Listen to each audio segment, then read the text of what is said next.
Hey guys, today I'll show you how to connect Monday.com to Google Drive.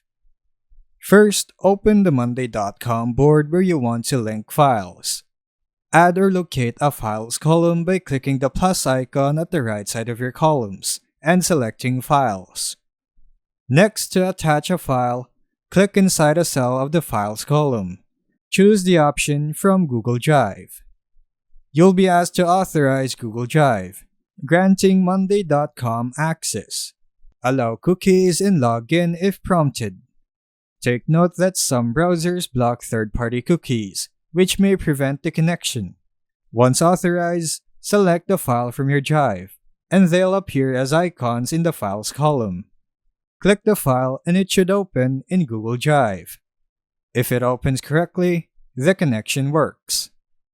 There's a 500 megabyte limit per file upload when uploading directly to Monday.com, but linking via Google Drive keeps files in Drive, avoiding this limit. And that's how you connect Monday.com to Google Drive. Thanks for watching.